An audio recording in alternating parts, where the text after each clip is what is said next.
The bells should have been ringing for celebration. The countryside opened before them like a painting, rolling hills, wildflowers blazing in summer colors, the scent of warm earth replacing the city's stifling perfume.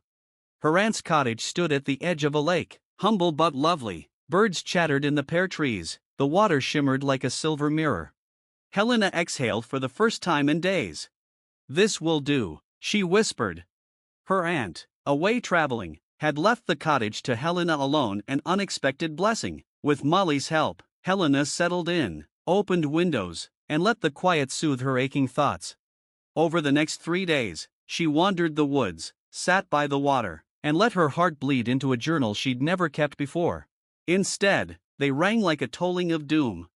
Lady Helena Ashbury stood at the front of St. Margaret's Cathedral, her hands cold in her silk gloves, her heart thundering beneath layers of lace. Flowers drooped in the midsummer heat, nobles murmured restlessly, her mother dabbed at tears, her father fumed, his jaw ticking, the priest shifted uncomfortably. And the groom was nowhere to be found. Lord Stephen will arrive any moment, she told herself, he must. But the minutes dissolved into nearly an hour, and whispers clattered like stones against her ribs. Then the footman entered, a parchment in hand, face pale. "I am deeply sorry," he murmured. "Lord Stephen has departed London." Gasps filled the chapel, Helena's heart fractured like fine china striking marble. He left me." The letter, when passed to her, was short and cutting. "Forgive me, Helena, I cannot go through with this. Stephen." A single line, no explanation, no remorse, no dignity. Helena didn't cry. She simply turned, lifted her skirts, and walked out of the cathedral while nobles stared as though she were a ghost instead of a breathing, wounded woman, fleeing to the countryside. 2 days later, Helena found herself rattling along a country road in a small carriage with only her maid, Molly, and the driver for company. The weight in her chest had not lightened. "Your father will send half the royal guard after you," Molly fretted. "Let him try," Helena murmured. "I need space, time, air. 'Tis dramatic, if ye don't mind me sayin', to run all the way to your aunt's little cottage. That is precisely why I chose it." Lady Ashbury expected scandal, society expected tragedy. Helena wanted neither. She wanted an escape. Why did he leave? Why wasn't I enough? What will become of me now? The questions circled like carrion birds. Yet each night, the countryside's calm wrapped around her like a balm. And she almost began to heal. Until the Duke arrived. The morning was warm when Helena went down to the water, skirts hitched, feet bare as she stepped into the cool lake. Molly stayed behind baking bread, humming cheerfully. Helena had just closed her eyes when the thunder of hooves broke the peace. She turned sharply and nearly stumbled backward into the water. The rider was unmistakable, tall, broad-shouldered, dark-haired, wearing a coat better suited for London ballrooms than muddy paths. Alexander Hawthorne, Duke of Westmarch. And her childhood friend. Her first crush. Her almost something, if time and tragedy hadn't intervened years ago. He dismounted, boots crunching on gravel, his expression a rare mix of relief and fury. "There you are," he breathed. "What," Helena said flatly, "are you doing here?"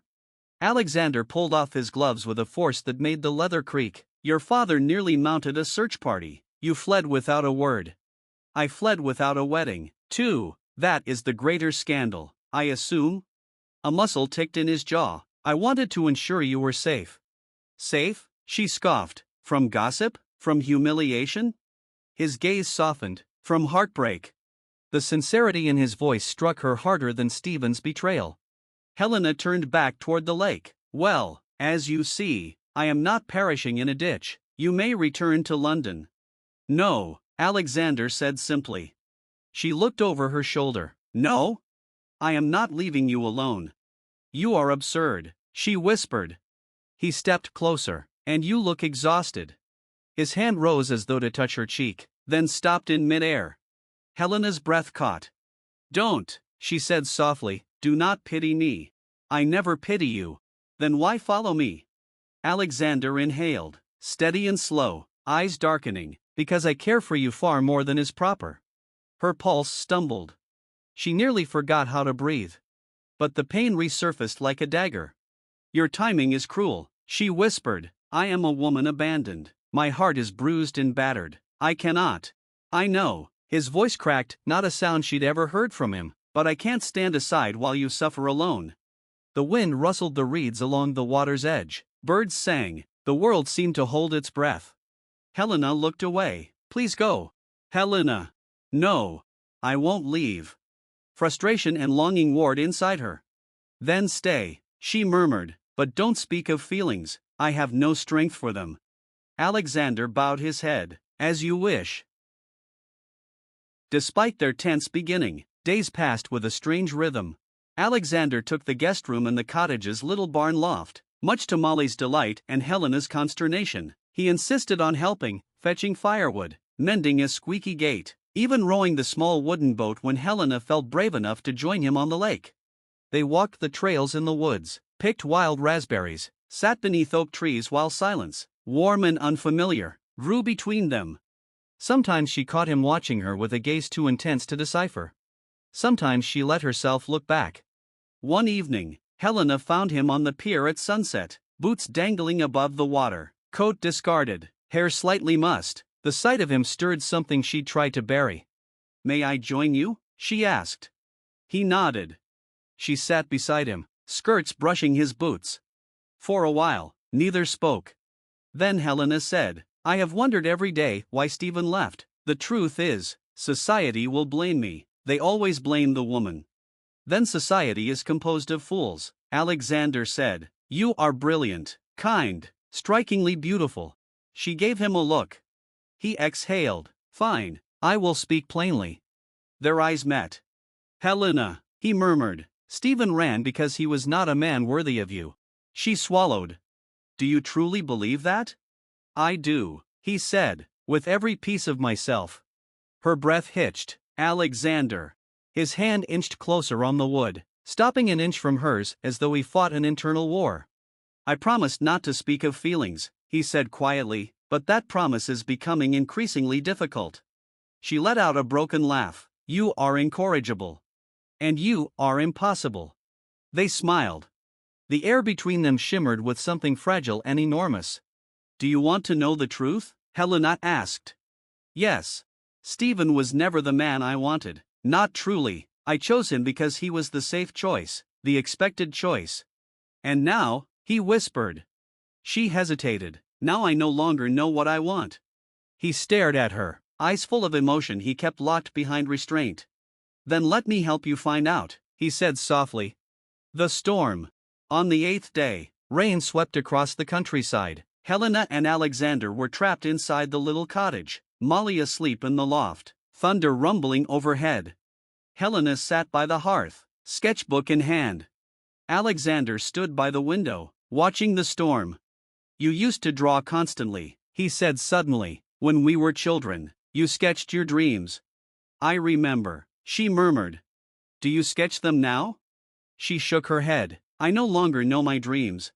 He moved to sit beside her. Then draw something without thinking. Anything.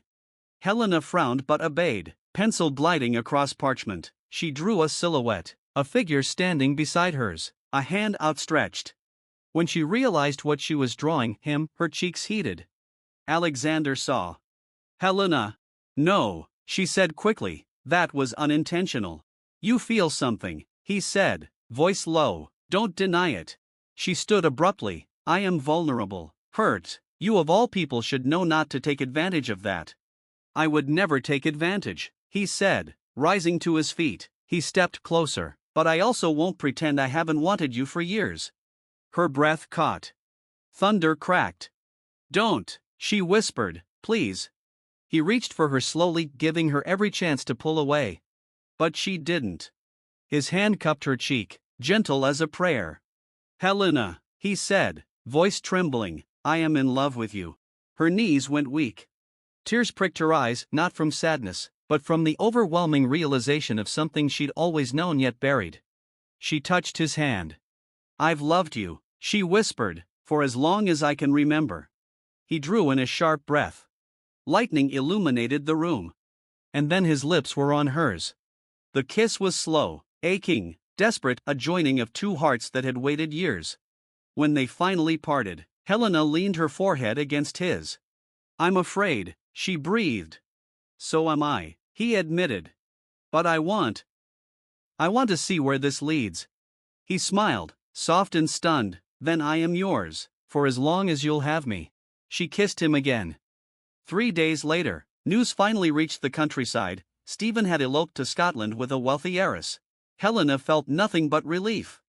Her father's letter arrived soon after, demanding she return at once. She stared at the parchment for a long time. Alexander stood in the doorway, watching her. "What will you do?" She folded the letter. "What do you think I should do?" "I think," he said slowly, "that you should choose the life that makes you happiest. Whether that life includes me is your decision." Her heart ached with tenderness. She stepped to him, took his hands. "Alexander," she said, "I am tired of letting others choose for me." He swallowed. "Then choose now." She met his eyes, the eyes of the boy who had once held her hand on riverbanks, the man who now held her heart. "I choose you," she whispered, "and I choose a future I never dared dream." Emotion swept across his face like sunlight breaking clouds. He pulled her into his arms. And Helena truly knew that being left at the altar had been the greatest blessing of her life. Epilogue. 6 months later. The bells rang again. But this time, Helena approached the altar with joy blooming in her chest. The bouquets were fresh, the air warm, the guests smiling. And waiting at the front, dark-haired, handsome, eyes brimming with love, stood Alexander. Her duke. Her future. Her friend. Her love. When she reached him, he took her hands, kissing her knuckles. "No cold feet?" he teased softly. "Not even a little," she whispered. And as they spoke their vows born of heartbreak, healing, and courage, the world felt whole again. For Helena had not been left at the altar. She had been delivered from the wrong life and led straight into the right one.